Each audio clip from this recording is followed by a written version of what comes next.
Good morning, everybody. Welcome to this month's Anitian Security webinar. The theme for the month of August is healthcare. And on that theme, we've had several conversations with our customers, potential customers, and colleagues about sort of all of the activity that have been going on this year related to audits. And so we thought we would center this presentation on that activity. So let's move on and meet who's actually going to be speaking to you today. My name is Jordan Wiseman. I'm a certified risk assessor. I'm a qualified security assessor. I have a GIAC certification, and I've been doing IT and security work for about 18 years, and I spent 13 of that years in healthcare. So I'm very familiar and versed in HIPAA as far as privacy, security compliance, and actually protecting PHI. Hi everyone, my name is Phil Johnson, and I'm a CISP and CISA, and I've spent about 9 years in healthcare, mostly in Medicaid management information systems, with a little bit of work with health exchanges. My first career was as a software engineer, and over the last 6 years I've focused mostly on IT audit and information security.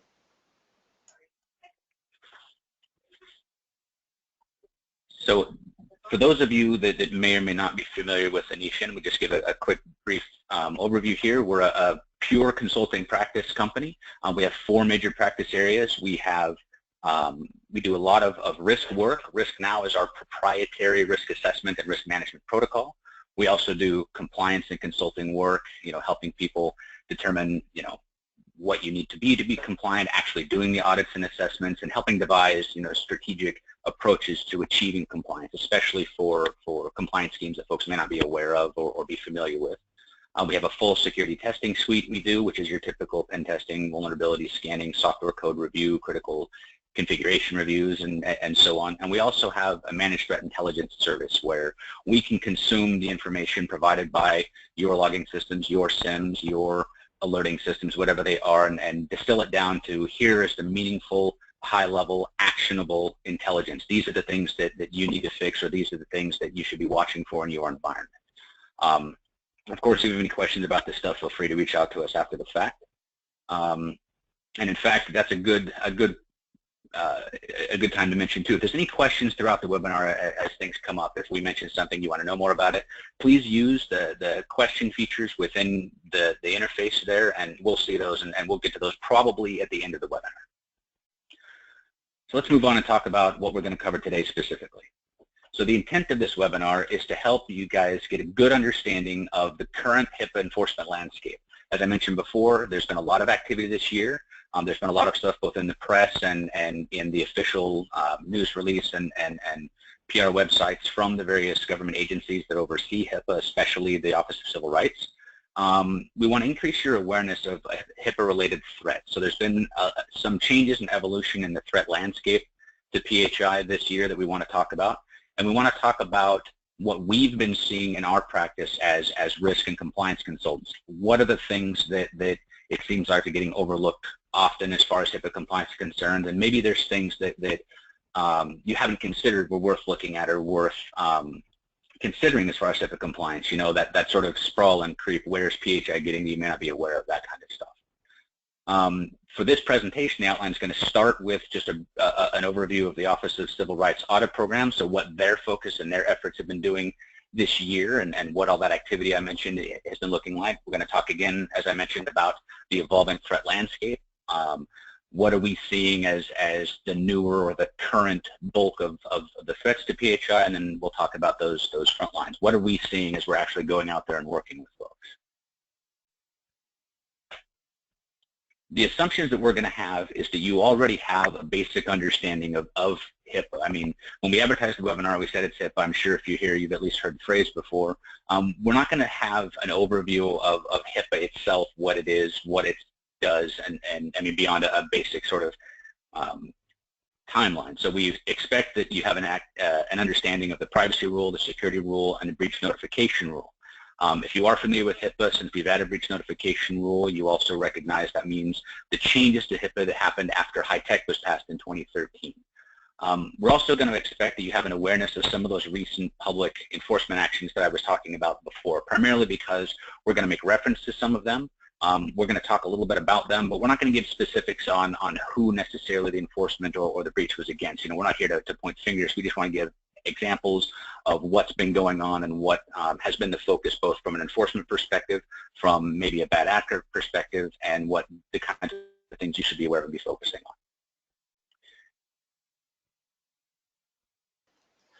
All right, great. Thanks, Jordan. So I'll cover some slides here, and then we'll turn it back over to Jordan at the end, and then we'll wrap up with questions.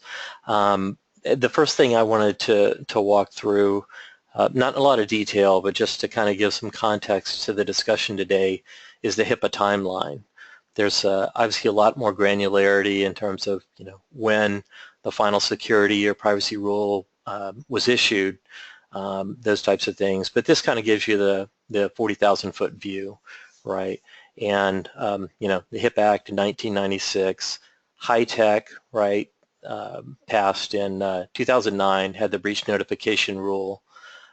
It's also the first point where the Office of Civil Rights was required to start conducting periodic audits to see if covered entities and business associates were meeting the privacy, security, and breach notification rules. And then we had the first round of OCR audits in 2011, mainly as a result of that HITECH Act. We'll talk about that a little bit later. And then following that, the final HIPAA omnibus rule. The most significant things around that were the restructuring of the relationship between covered entities and business associates. Specifically, that business associates were now required or were directly liable for the same privacy, security, and breach notification requirements that covered entities are. I want to take just a second there, because that's an incredibly important point. I know from my prior work in healthcare, when HIPAA was first passed, and keep in mind it was passed in '96. It's been out there for 20 years. This isn't, you know, a secret or new thing for anybody. But there were lots of questions about business associates and the applicability of some of the HIPAA, especially the security rule, to business associates. HIPAA says that you had to include those security responsibilities in the agreements and in agreements with contractors, but there was a lot of back and forth about, well, is it the covered entity's responsibility, or if it's not right in the contract, does the business associate actually have to follow the same rules? And the fact that when the agencies worked and passed that final rule, they clarified that to say, no, seriously, if you're handling PHI, whether you're a business associate, a covered entity, or potentially even a contractor who's acting as part of a covered entity's, you know, workforce or business associate's workforce, you are directly responsible for all these rules. And I think that's one of those incredibly important points. There's no questions, and it's one of the nice times when a federal regulatory agency made their intent clear. Yeah, absolutely. And I'm thinking back to my my first HIPAA security assessment, leveraging the NIST 866 framework. You know, looking at those contracts with business associates, essentially, you were trying to kind of parse the legalese to see if the business associate understood what their obligation was, and if they kind of had some skin in the game. Exactly. All right, and so of course we're going to talk a little bit about the second round of audits that the OCR has kicked off this year, and kind of what were the drivers or the catalyst for that action.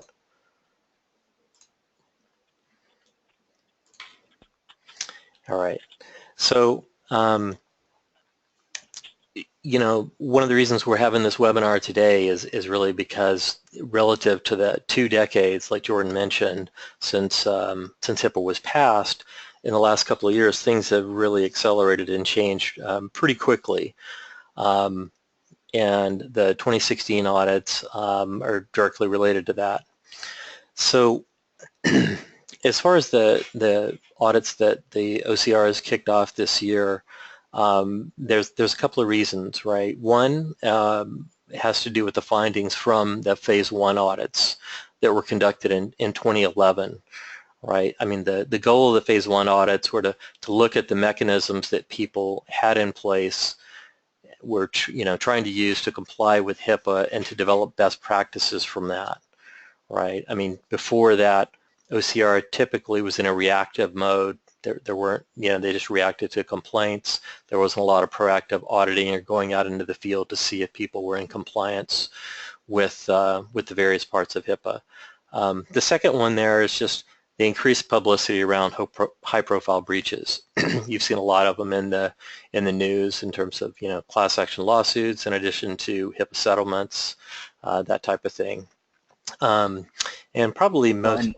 Sorry, go ahead. If you put those two, well, I was going to say, if you put those two together, one of the interesting sort of side effects of the whole thing is in the 2011 audit cycle, the OCR found that a lot of organizations were not effectively implementing the requirements of the security rule. I mean, it was kind of a recurring theme. And then over the last couple of years, we've seen lots of high-profile breaches. There's been some big hospital networks, some big provider networks, some big insurance networks that have all made the national news. And I think the idea there really is that there was a perception in the mind of the public that maybe for all of the talk about HIPAA, maybe things weren't as well controlled as they should be. And I think that definitely fed into the impetus for what's been going on this year. Yep, and I would say that if you go out to HHS, the Health and Human Services website, you can see a couple of slides that have pie charts and kind of the breakdown among even components within the security rule.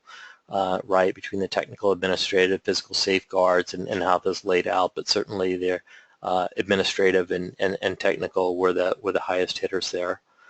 But so this last one, the Office of Inspector General did a review kind of the OCR's enforcement program, or actually it's more of its audit function, and wanted to find out if they were being proactive. And essentially they said you're not.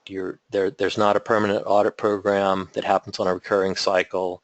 Everything that happens is reactive. There were other findings around their inability to, once they had engaged with a covered entity or business associate and recommended corrective action, they lacked the internal systems to basically track that and follow up on the corrective actions that were prescribed to see if the covered entities or business associates that had essentially remediated the problems. Essentially OIG said, from this point on, you need to have a permanent audit program. And that's really, one of the main drivers between the 2016 audits. I think the ironic thing about that is the OIG report basically found that the Office of Civil Rights, which was responsible for overseeing HIPAA and making sure that people were doing what they were and enforcing, or corrective actions if necessary, were essentially approaching this the same way as a lot of healthcare entities. They were waiting until they had to do something before they did it, and probably for the same reasons. It's almost always a resourcing problem, right? I mean, that's something that everybody deals with.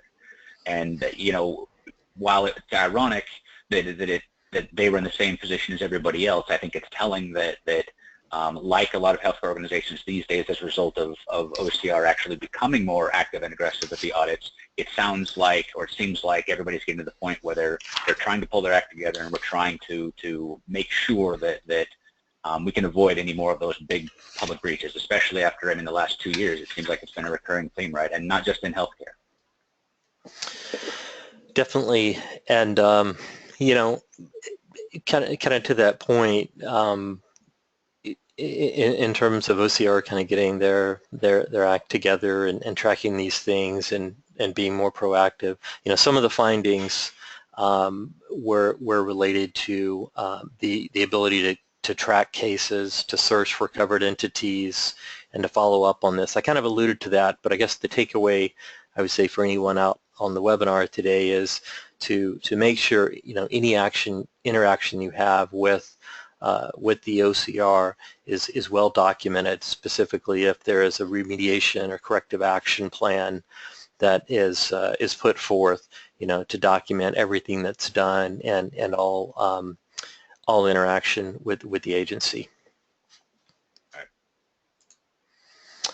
All right, so I want to talk a little bit about the targets and the process for the 2016 audit, right? And the first one, just who's being audited, pretty much the spectrum of organizations that could be considered a covered entity. The targets do cover both covered entities and business associates. And it goes without saying, but OCR emphasizes that they expect full cooperation, right, and support from business associates and covered entities. Entities that have an open complaint or going through a compliance review right now would not be selected for audit. And the process, I'm sure that some of you on the phone have received the letter, right? But basically, OCR reaches out with a letter to verify a primary contact at the covered entity or business associate. If it's a covered entity, there's a questionnaire, and specifically asking about the population of business associates that are involved with handling PHI, and then past that, it's billed as a random sampling of the audit pool, right? And this audit pool, there's different ways in which entities are classified within the pool. It could include the size of the entity, type of entity in relationship to individuals, whether it's public or private, and other geographic factors. But essentially, once they've got you into the pool, then at that point, it's supposed to be a random process on whether or not you're selected for the audit. So this is just a sample that HHS has on their website. The type of letter you would receive, where they would be kicking this this discussion off. So I've got just two samples I want to talk about, and they're recent settlements. The settlements were from 2016. The breaches happened, I think both cases in 2013. But the first one here I want to talk about a little bit was, like Jordan said, we're not, really wanting to share names of organizations, you can probably guess, but the first one was a hospital, and they had a couple of breaches. The first was some physicians were storing unencrypted patient records in Google Mail and Google Drive. And OCR came out and basically said, Google's not a business associate of the hospital. They don't have a contractual agreement. There's not a contractual agreement between the parties. And if you look at Google's terms of privacy, it says data stored here can be used for many different purposes, which clearly don't align with HIPAA privacy policy. And it's worth calling out there a little bit too that a lot of those big name cloud service providers, Google, Amazon, Microsoft, Rackspace, if you want to use their services to handle confidential data like protected healthcare information, they're actually normally willing to sign business associate agreements and set up the system so that you can do that, but you have to reach out to them first, which means there has to be visibility and awareness into what's going on, right? So in this case, Google could have created a bucket that they could have stored these files in a compliant manner. But unfortunately, because of the shadow IT sprawl that everybody's familiar with and dealing with all of the time, these guys went out and did it on their own, and which is why they wound up in a non-compliant state. Yep, that's exactly right. And I think the people involved were just like, well, this is a convenient way to share this data. I know how to everyone knows how to use Google Drive and email. And it's a little too convenient, right? it's very convenient, and it's it's an awareness problem, right? It's security awareness, and so the other incident had to do with laptops, unencrypted laptops and thumb drives that were stolen, and that's a common one. I think Jordan will touch on that a little later when we get back into the common threats and stuff that we see.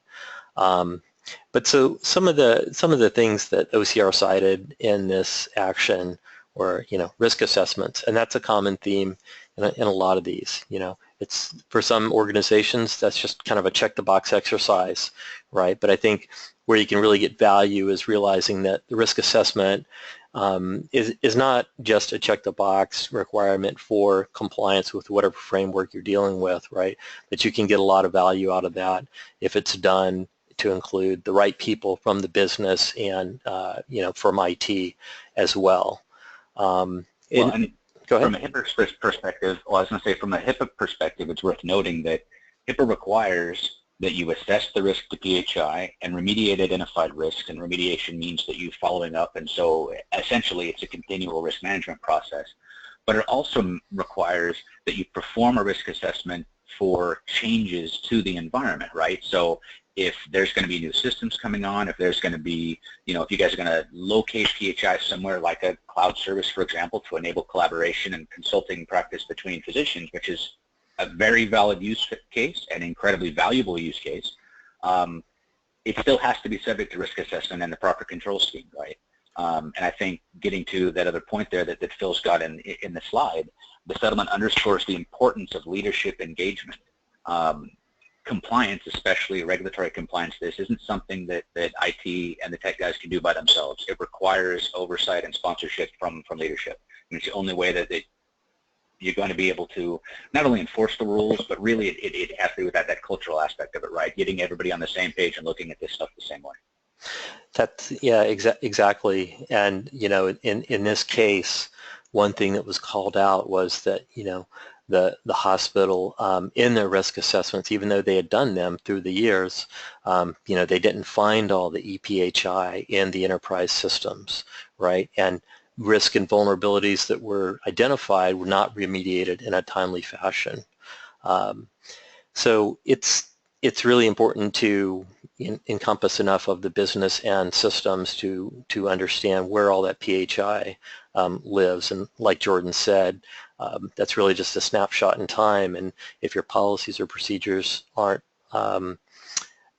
set up to identify triggers to when another risk assessment should be done, big infrastructure change and technology, that type of thing, then there's a problem as well. All right, so, and lastly, like Jordan alluded to, possible, the OCR director basically said, looks like a tone at the top problem here, and that can cause a lot of issues. All right. Let's see. So the second one I wanted to take a look at, this was the largest HIPAA settlement fine to date for a single entity, right? $5.5 million settlement. There were actually a couple of class action lawsuits that followed. I think most of them were dismissed, but in this case, the volume of data, 4 million individuals were affected by the breach. I think it was 4 stolen unencrypted laptops, right? But just a huge volume of records. The EPHI included name, address, credit card, date of birth, clinical information, health insurance information. So a lot of data, and the fine. There were a number of reasons kind of for the amount of the fine, but one was, I think they cited that there were violations kind of going back to the inception of the security rule, right? So it was the length and the extent of the violations was part of the reason for the amount. Kind of some of the lessons learned here and takeaways, I would say, again, risk assessments were called out. Clearly, security awareness training, how to handle and protect EPHI, issues with business associates, right? So probably reviewing third-party risk management, contract compliance functions. So that's kind of the outline from there. All right, I'm going to turn it back over to you, Jordan, for these slides. All right, so yeah, let's talk about recent trends in the PHI threat landscape, the things that we're seeing as major issues. And I want to mention before we get too much into it that the focus here is going to be on specific threats to PHI itself. So we're not going to get into talking a lot about some of the specific litigation that's been going on. It's definitely an interesting topic, as far as why so many class action suits, plaintiffs are having problems demonstrating actual harm, for example, and why that might be necessary. But, I'm not Well, that's interesting and I think valuable. You know, we're not lawyers. I want to focus specifically here on the things to watch out for and the things that you know you could probably look for today to see if you can improve your own security standing and your HIPAA compliance efforts. So the first one I want to talk about is that whole idea of accidental, careless, and uninformed actions. Now, that idea of lost and stolen items, you saw in both of those examples that Phil was talking about that stolen laptops, sometimes stolen cell phones have resulted in HIPAA breaches, even if they haven't necessarily resulted in identity theft. This isn't a new problem. This isn't something that's current or just started happening this year. This has been a recurring problem for just about as long as we've been working on the HIPAA stuff.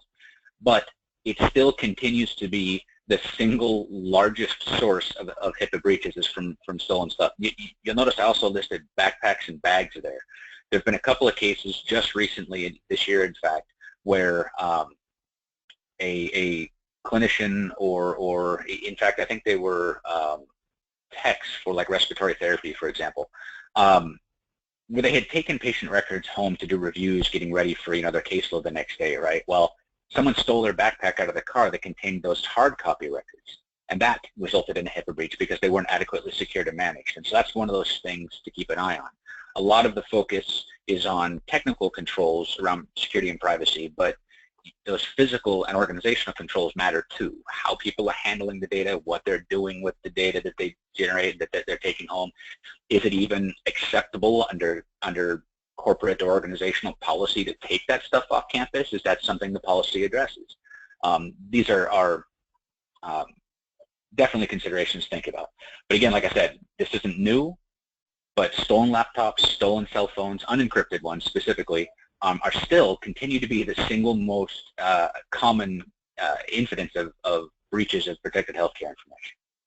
Another thing here is that unmanaged cloud service use. So that first example Phil gave talked about those docs were using Google Drive to share information with each other, which can be done in a compliant way, provided, of course, that security and IT are involved. A lot of times when you're talking with users about those systems, they focus on the ease of use.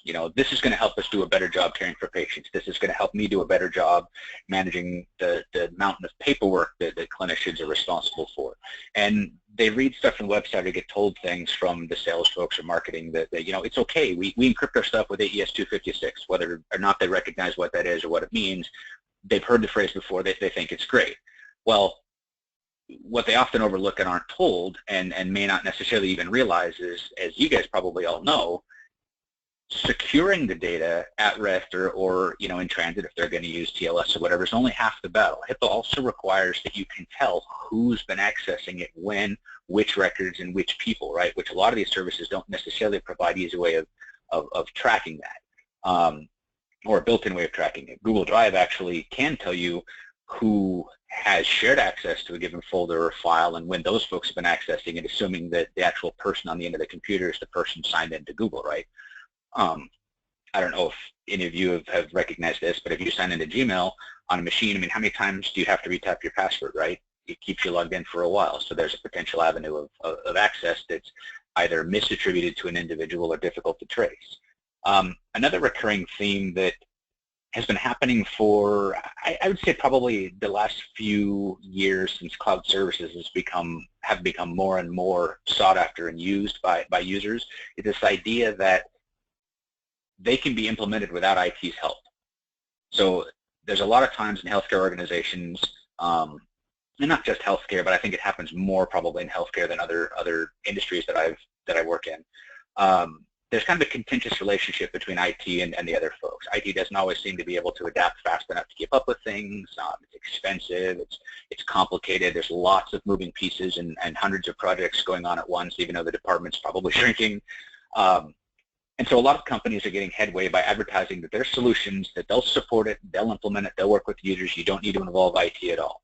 Well, unfortunately, if IT is not involved, that also means most likely that there's no oversight. The privacy officer doesn't know what's going on. There's not access logging. There may not be provisions for breach detection, and organizational leadership may not even realize that organizational assets, information assets like PHI, are propagating into areas that the company doesn't control. So this is one of those things where that culture at the top matters a lot, but so does developing that collaborative relationship between IT, and the other stakeholders in an organization.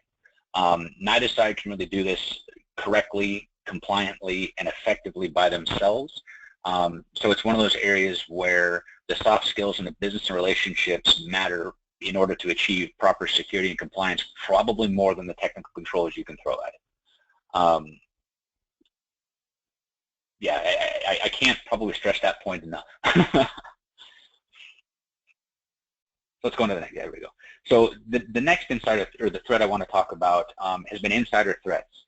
So a lot of the focus, especially on technical controls, has been about protecting attacks on PHI from the outside. And in fact, a lot of the very public breaches out there have talked about, you know, hackers have breached the wall and they're getting, you know, hundreds of thousands or millions of records that they're going to sell on the black market for whatever the price is, because identity theft is a big deal. Well, just this month and last, in fact, the OCR, HHS, and the Secret Service have released some information and some documents about the fact that insider threats are growing. So folks within organizations that are leveraging and abusing their access to PHI specifically for sometimes identity theft purposes or other types of fraud. It's gotten so bad, in fact, that the publication that OCR put out this month suggests that healthcare organizations should treat external threats and insider threats equally. This year's also seen an increase on prosecutions for HIPAA violations related to other kinds of fraud. There are finding that especially identity theft, but other kinds of fraud instances that healthcare workers have been leveraging their access to steal the identity information from patients and other identifying information to commit acts of fraud. And the enforcement changes to HIPAA have enabled prosecutors to add those as additional counts against these folks, which is, one, it's good because it raises the cost of accessing PHI and using it for an illicit purpose, but on the other hand, it also provides statistical information tracking how often this is happening, and they're going after people for it more because it's happening more often. So, you know, while I don't think this is an instance where, you know, the suggestion is, okay, don't trust anybody that's working for your company, that's probably not practical. It's really about making sure that everybody is aware that there is oversight, there is monitoring, there is logging, we know who's accessing what, and to keep their eyes open. That anti-terrorism phrase that everybody keeps using, you know, if you see something, say something, same kind of idea internally. And again, it's a cultural thing. If you set that expectation ahead of time, people are aware of it, they're going to be less likely to you know, abuse the system and do bad things. It's the same reason when you walk into a department store that you can see those little camera domes everywhere. Whether or not there's a camera inside it or not, if you set that expectation, it affects people's behavior.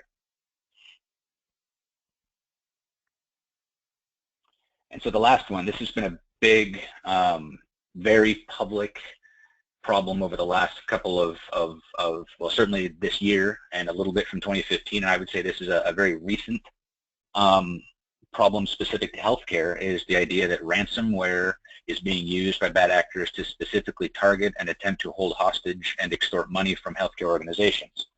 OCR released a fact sheet, I think it was last month, about ransomware and what it means is in terms of HIPAA. If you haven't read it yet, I highly suggest you go get that and read through it. It's very interesting.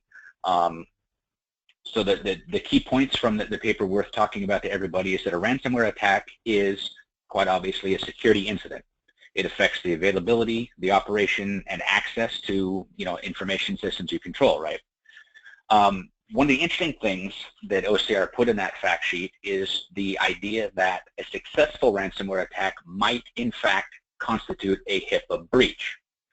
So a HIPAA breach means that somebody who's not supposed to has access to the data, or potentially, because HIPAA requires that PHI be available in emergency situations, that you may not have access to it when you need it to, and that also is potentially an issue. It's worth noting that just because there was a ransomware attack doesn't necessarily constitute a breach, and in fact, even if ransomware successfully encrypts files that contain PHI to try to hold them ransom, that might not even constitute a breach unless it looks like those files were exfiltrated or that the attacker might have had access to them. Ironically, if the ransomware program uses cryptographically strong mechanisms, or algorithms to encrypt the data, and they're securely stored, and it doesn't look like anybody else had access to them, well, that's not a breach. They improve the security of those files potentially as a side effect of their process, and that doesn't necessarily constitute a breach. So this, again, is an area where risk assessment is important. Part of any good incident response plan should be assessment of risk, and then what actually happened, who got access to the data, was any of the data stolen, and get an idea for the extent of whatever the incident happened to be to determine if a breach really occurred or not. The fact sheet also contains some information in there on how you should be going about those processes, and it has specific guidelines, in fact, for identifying or classifying a potential or a ransomware attack, a successful ransomware attack, as a breach or not. It walks through the process in a very concise, effective format, I think.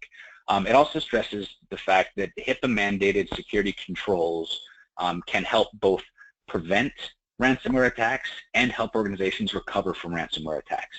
So the monitoring controls HIPAA requires can help organizations be aware of what's going on so you can detect an attack in progress.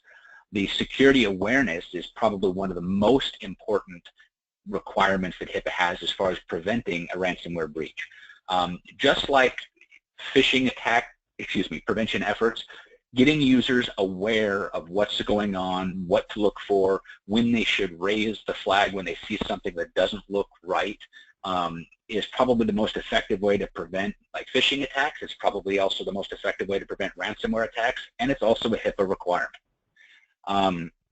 As far as helping recover from ransomware attacks, as I mentioned before, one of the requirements of the HIPAA controls is guaranteeing the availability of protected healthcare information, especially for emergent circumstances. Well, HIPAA mandates that you have backups of PHI and the systems, that the backups are usable, which means that HIPAA implies that you're testing those backups to make sure that you can actually recover the critical systems, or at least access to the PHI if you need to. Well, that is pretty much the most effective and really the only way to recover from most successful ransomware attacks. Some of the older ransomware that's out there, there are file decryptors available for them, but frankly, I wouldn't count on that, especially with as quickly as some of those malwares are changing, and now that they have newer ones with pluggable architectures, and the bad actors can change the actual encryption algorithm on the fly as it's encrypting files, which is kind of neat from a tech perspective, but from a security and recovery perspective makes everybody's life much, much harder. So yeah, having backups, testing backups, protecting backups, those are all things that should be done as part of HIPAA compliance, and those are things that will help you recover from a successful ransomware attack. And a quick note there on protecting backups, right? Most of you, if you have DR sites or have gone through the process of setting up a disaster recovery site, have talked about the idea of geographical separation, right? Your primary site and your DR site have to be far enough away from each other that whatever impacts your primary site won't keep you from using the secondary site. Well, that's true for backups too. If you're doing off-site rotation for your backups, and those backups need to be protected from harm, they need to be far enough away from your regular facility and offline so that they wouldn't be infected by the ransomware or by potential physical threats to the environment itself. Some of that's common sense, some of it's not, but they're definitely things that need to be considered as part of any disaster recovery plan. All right, so let's move on to tales from the front lines. So these are going to be things that we, Anitian, have seen, that our analysts and consultants have actually seen in our work. I've seen all of these, I can tell you personally, and I know from working with our other consultants that they've seen these in health organizations this year, in fact. Some of this is hopefully known to you guys, but if not, maybe this can help identify other areas to consider as part of your HIPAA compliance and security programs. So the first slide here is a general list of the usual suspects. These are the things that we see all the time, but they're kind of asked and answered questions, and most organizations know about this stuff already. In healthcare, there's a lot of use of mandatory outdated software. A lot of healthcare vendors because of how long it takes them to get the regulatory approval, because they have a low market penetration, or specialty programs especially are only used by handfuls of people, so there's not necessarily a lot of business incentive to correct issues or update software. So those are things everybody has to deal with. Usually they're old versions of Windows, especially old versions of IE. And I put Adobe on there because it really applies to just about everything they make, even in some instances of the creative suites, but especially in Acrobat Reader, Flash, Shockwave, and the usual things that the internet used to use to make websites fun. Data loss prevention is a recurring theme. Organizations may or may not have it, or may not cover everything with it. They look at email, okay, great. They're looking at file transfers and file copies and web uploads and that kind of stuff also. The use of secure file transfer protocols to make sure that if you're exchanging PHI with third parties, that you're doing it in a way that guarantees the confidentiality and integrity of that data in transit. And then vendor support is another recurring issue.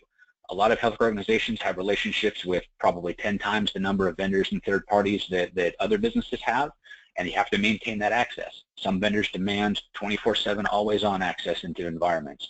There's ownership concerns related to the equipment. Is it an appliance? Does the vendor own it? Can we, as the organization, secure it, manage it, and deal with it? How do we control VPN access? How do we know when they're using their VPN and when we're not using their VPN access? So I kind of went through those quickly, but these are the typical concerns that most security and compliance administrators in healthcare environments deal with on a day-to-day basis. So now let's talk about a couple areas that I've discovered that seem like they're getting overlooked in places. So the first one is end-user remote access.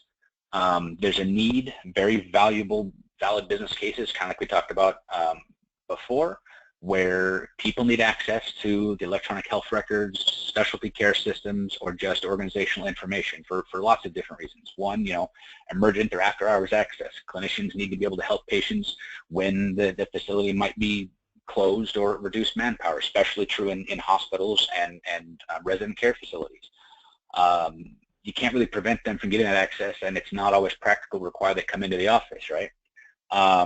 Web-based access to email, and especially scheduling tools. Most healthcare places, again, going back to hospitals and resident care facilities, but some clinic facilities and urgent care clinics and stuff too, you have to have staff with the right skill sets in those environments to do their jobs, and you have to be able to get them that information in an easily consumable way that doesn't require them to come into the office to see what their schedules are.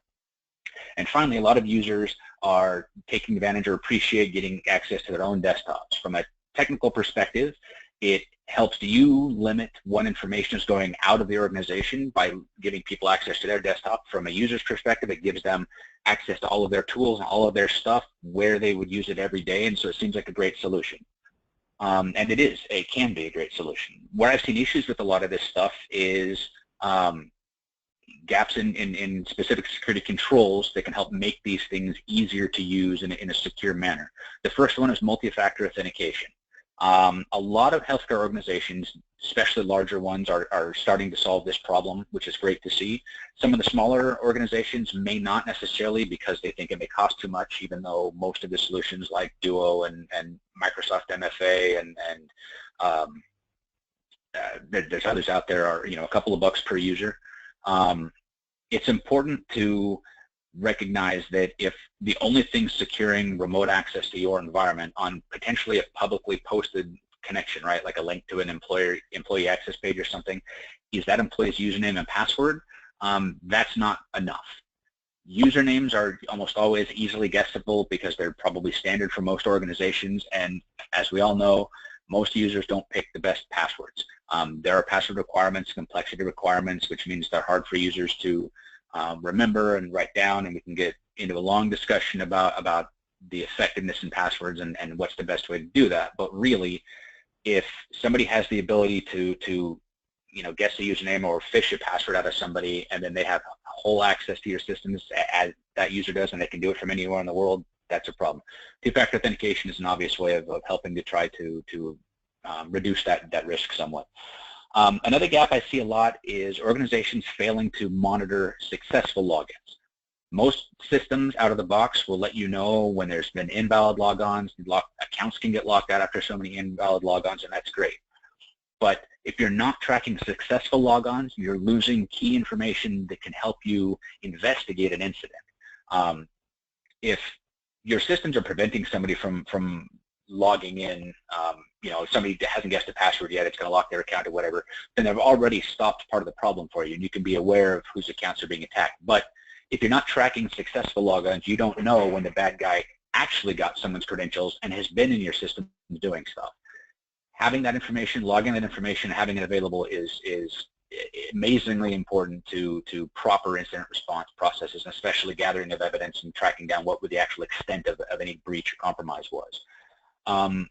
I put LogMe and GoToMyPC on there. I still see this in organizations where, again, it goes back to those convenient services for users. They're not necessarily recognizing that, well, sure, you get easy access to your machine, but who else are you giving potential easy access to your machine? I still see this one even after the very public breach of both of those companies and the potential release of usernames and passwords that folks were sharing with, I think it was their LinkedIn accounts is where most of those came from, right? So if you have good border security systems, especially next-gen firewalls or unified threat gateways, and they can look for those services, then that's something you probably should already be looking for. And another area is RDP resource redirection. So this is a little more kind of specific to just Microsoft's remote desktop protocol. But even I see it used a lot in smaller organizations to provide remote desktop access to end-user PCs, which is great. It's handy. Microsoft has done a lot in the last couple of years to help improve security of using RDP in those ways.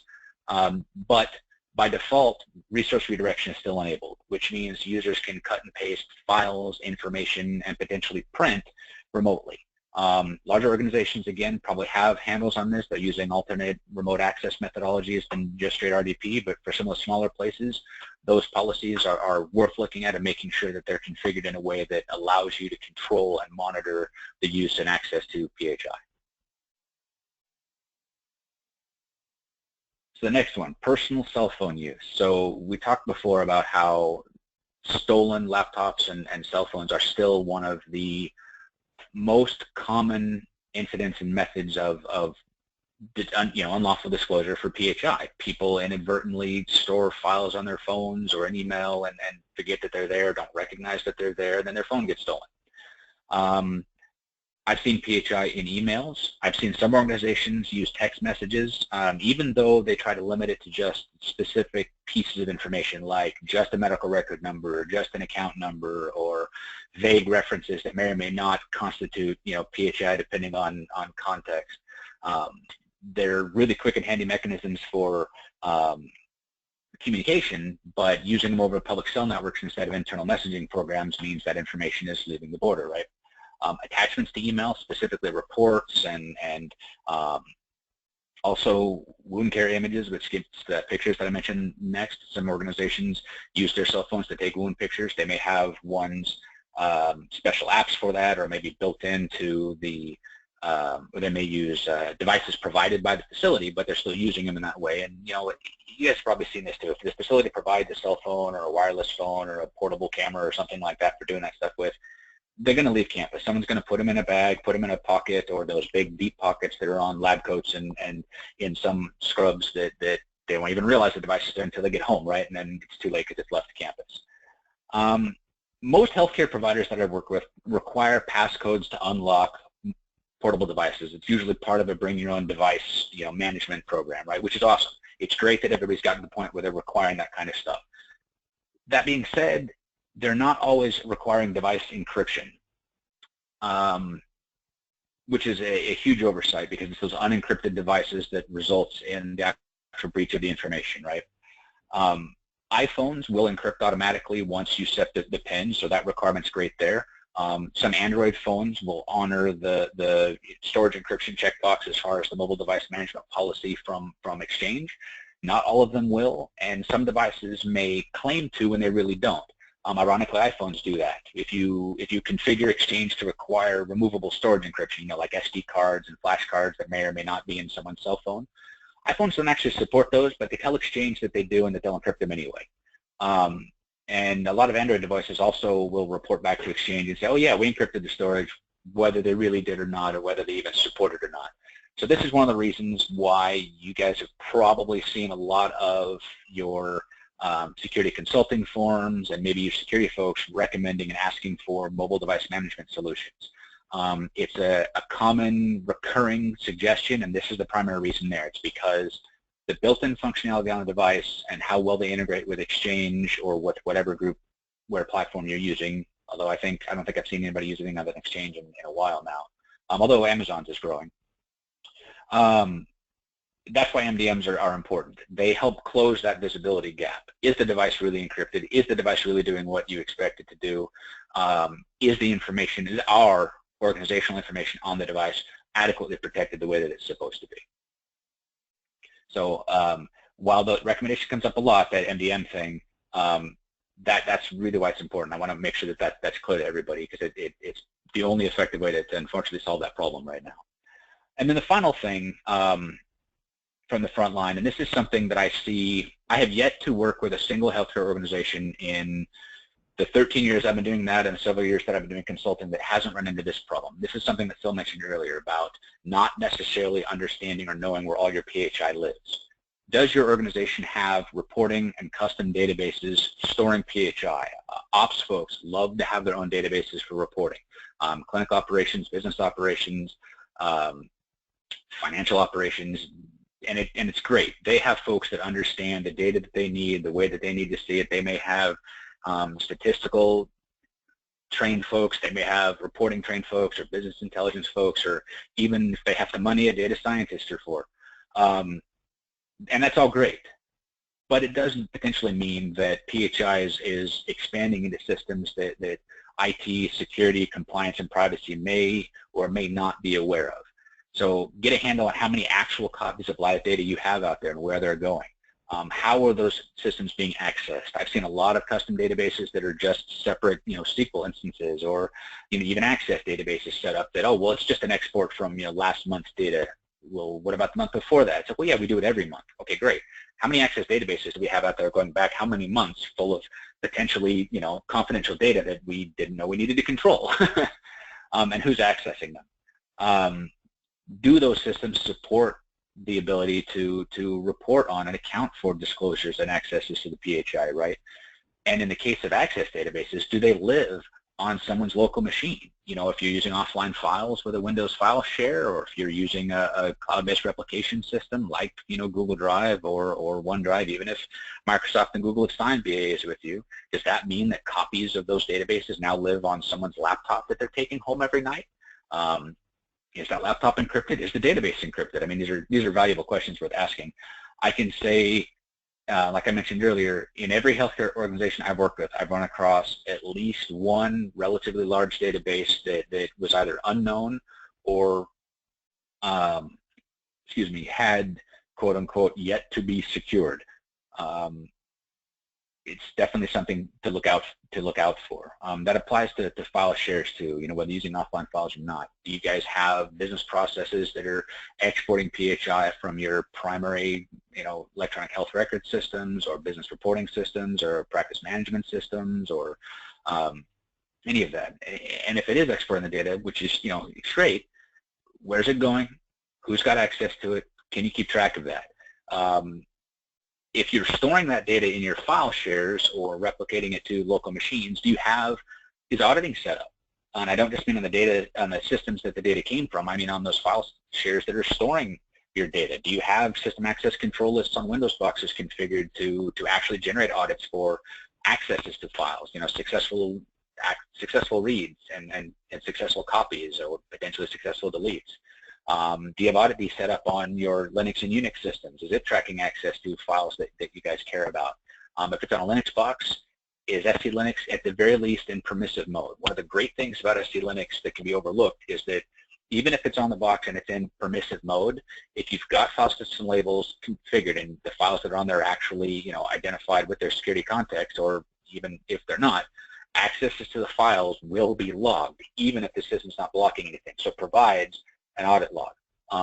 Just like the Windows security log, it's a whole lot of data generated real quick, but it's there if you need it, and if you're managing logs, it can provide you valuable information there.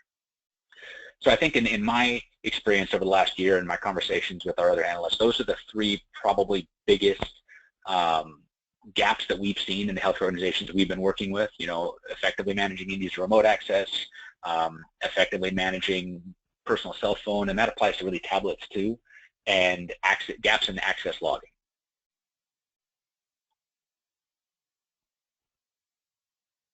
So this is the last slide where we want to kind of remember some of the points we're going here, and these are our basic advice for managing the compliance environment and HIPAA compliance. And that first bullet point is one of the most important. Well, they're all important, but that one's probably something that we like to stress over and over again. Don't wait for a crisis to set up a plan. OCR, HHS, and the other agencies expect this is something that everybody has and is handled already. One of the things to point out about the phase 2 audits that they're doing is when they get to the last group of audits where they're actually showing up for the on-site stuff, or the organizations they're working with will have 10 days to respond to requests for documentation. If they get there to do the audit and you don't have all your policies, processes, procedures, and stuff sorted out, it's going to be too late to be able to put it together at that point. So get it done and get it done ahead of time. Don't panic about the fact that audits are coming out and letters are going out now. Get prepared. Use it as the motivation you need internally to get things taken care of so that when they do show up, everything will already be answered and you can, you know, cheerfully provide them whatever documentation that they need because you've already got it all taken care of. Use third-party resources. Consulting firms like ours or others can come in and help you with the stuff.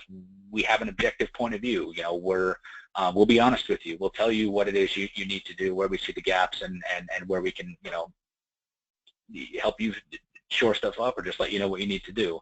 But that objectivity, that getting extra eyes on the problem can really help identify things that, you know, you might have overlooked, things you didn't even consider having to look for, like, you know, those custom reporting databases we were talking about just a little bit ago. The third bullet point is also an important one, the idea of taking it slow and acting rationally.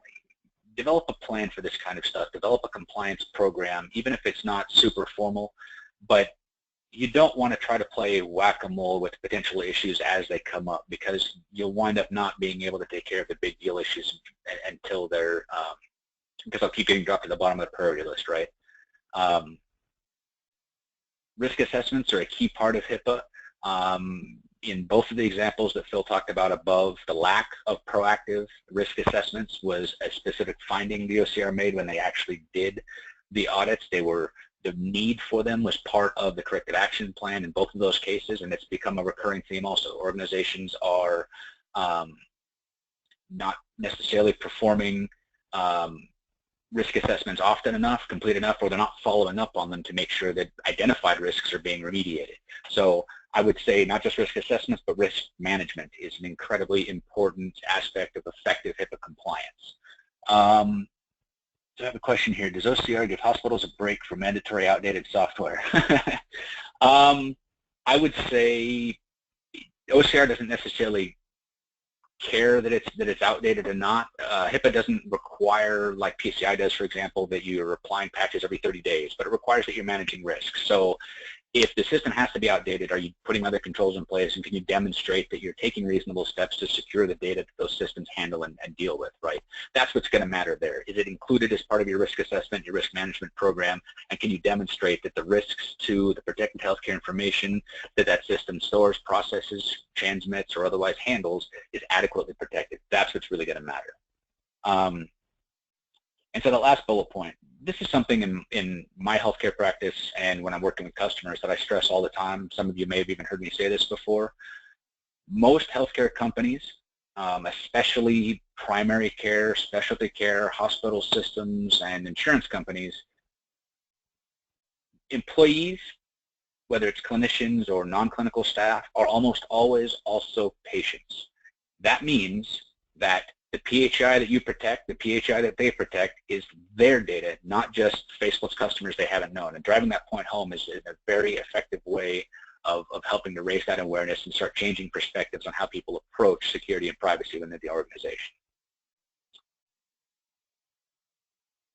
So that's the end of the webinar itself. I hope we've addressed some of the concerns or questions you might have had related to what's going on with OCR's activity this year, and maybe given you some ideas about things to look for within your own organization.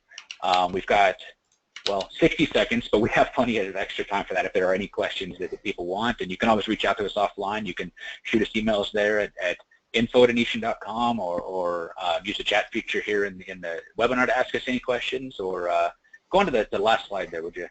So Yep, we'll do. That. Looks like we had another question come in. The question was, are any hospitals pushing back or letting OCR know the costs associated with all of this? I would say yes. However, I'm not entirely sure that that's a justification for not addressing an identified risk. So as part of any risk management program, when you identify risks, you have three basic options, right? You can remediate the risk, you can transfer the risk to, that's what insurance is for, outsource organizations or whatever, or you can accept the risk, and that may be an acceptable part of managing that risk, provided you can document why and you can document what the organization's approach or what they're going to do to it is. I can say that in most of the settlements that I've read about from OCR, the cost of having to reach into a corrective action plan and settle out with OCR far exceeds the cost to correct most of the issues that existed in the first place. So if an organization says it's going to cost them too much to fix the problem, and they'll accept whatever regulatory fines or something else come across as part of it, it's probably not assessing the cost correctly. So the comment there too about patient care having to come first. So somebody put a comment out there that the controls are great and they're a wonderful idea, but patient care has to come first, and that is absolutely true. That's one of the complicated aspects that sets healthcare aside from most other industries. Is healthcare has a dual bottom line to manage. Like any business, expenses and profit matter. But unlike any other business, patient care must come first. And so those kinds of discussions have to go into the risk calculations as you're assessing risk, analyzing risk, and managing it. And I think if you can demonstrate reasonable steps that your organization is doing the things it needs to do within reason to protect PHI and still treat patients that I can't speak for OCR, their approach to this kind of stuff, but one of the nice things about HIPAA compared to a lot of other regulatory schemes is it's not overly prescriptive. It's all about taking reasonable steps to secure patient information and still continue to care for patients and provide quality health care, especially since the ACA has passed and a lot of organizations are focusing on meaningful use, right? I mean, that's the whole point for meaningful use, is demonstrating value for care, demonstrating adequate patient care and effective patient care, right? I think those are all calculations that are taken into account, absolutely. And no one's necessarily saying that any organization that doesn't spend, X number of dollars a year isn't adequately addressing security. But that's where, again, where those risk assessments come into play.